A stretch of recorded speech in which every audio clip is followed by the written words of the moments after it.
octahedrons.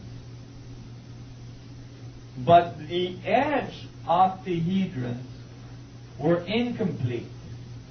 So I still had a symmetry. So I went back to the drawing board, back in my van, trying to, I've got this in my brain, and I'm noticing that some of the faces of the octahedrons are not covered. So it's asymmetric. So I decided I have to keep adding tetrahedrons till I gain symmetry. So I kept on adding tetrahedrons, and to cover all of the faces, I had to add 24 tetrahedrons to the ones that were already there. So this is one isotropic vector metric is 20. The other one is 20. That's 40 plus 24. 40 plus 24 was 64 tetrahedron metric.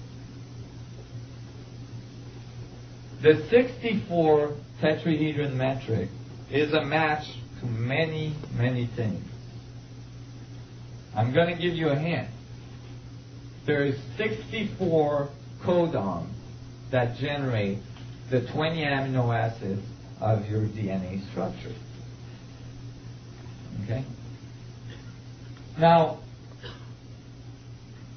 when I found the 64 tetrahedron grid, then I realized that that was the quanta in which symmetry was present everywhere, and equilibrium was truly generated at the center. But what got me really excited is that I realized what I had built. What I had built was a fractal structure, just like the 2D fractal structure I showed you at the beginning, but this one in full 3D spherical coordinates. The only true fractal 3D spherical coordinate that you will find. Can everybody see the vector equilibrium on the inside and then the vector equilibrium on the outside? This continues to grow to infinity. And I could see that the inside vector equilibrium, its radius is exactly half the radius of the one on the outside. So the geometry grows in fractals, but not only does it grow in fractals, the fractals are perfect octaves. You see? And so I got really excited. It's like, oh my God, here it is. The structure of the vacuum. Equilibrium to infinity. Infinitely big to infinitely small. And then I noticed further that how this was constructed is constructed this way. Let me see if I can let go of some of this stuff. Actually, I'm going to leave that. I realized what I had built. I have built a matrix based on 8 star tetrahedrons, each having 8 tetrahedron in it. Okay? All coming together towards the center to generate the star, the 64 tetrahedron grid. But when it did, the 8 stars coming together, okay, here you're only going to see 6, plus the one in front, and then there's one in the back you won't see. So the 8 stars coming together generate the vector equilibrium in the middle. Why is this significant?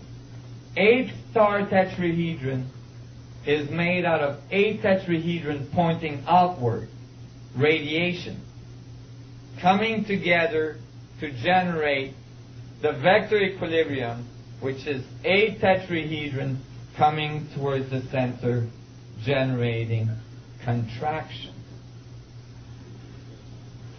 So now, not only did I have found the geometry of equilibrium, but I had found the only fractal 3D metric, and it generated expansion and contraction. Exactly all the axioms I had placed for myself when I started this investigation of the geometry of space.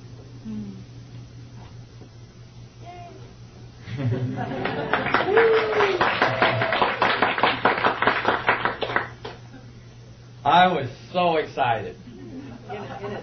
I'm still excited. I was doing this in my brain. I didn't have a computer, and I confirmed it later on computers. But I was like, oh my God, this is so awesome. And then something really weird happened. I knew I had the fundamental structure of space. I knew, I was definitely seeing. Now realize, you guys, if we truly have the fundamental structure of creation, then technology that's based on this information is going to tap directly into an infinite potential of energy, infinite potential of gravity, infinite potential of rejuvenation, regeneration, and so on. You're talking serious change in our way of doing technology. So I was really excited. And then a bunch of people in England called croppies. Those are people that measure and photograph crop circles. Okay?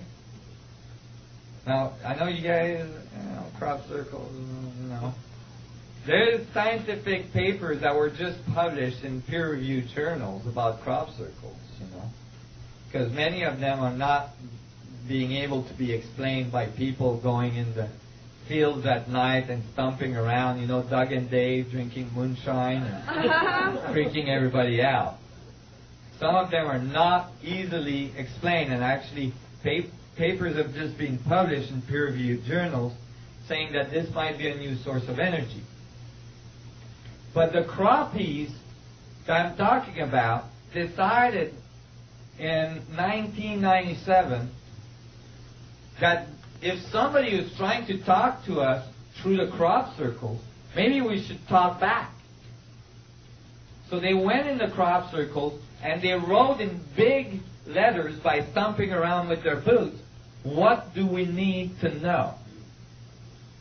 Good question. And the next crop circle that occurred was the largest crop circle to date at that time. And this one.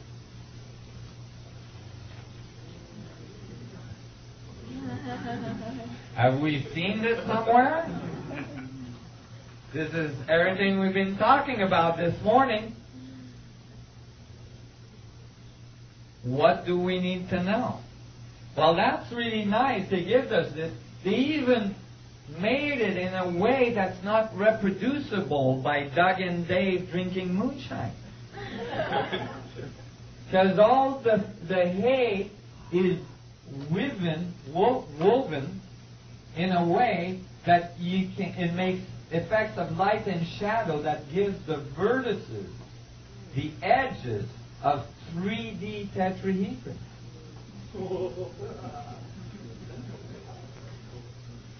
That is not easily done in the middle of the night.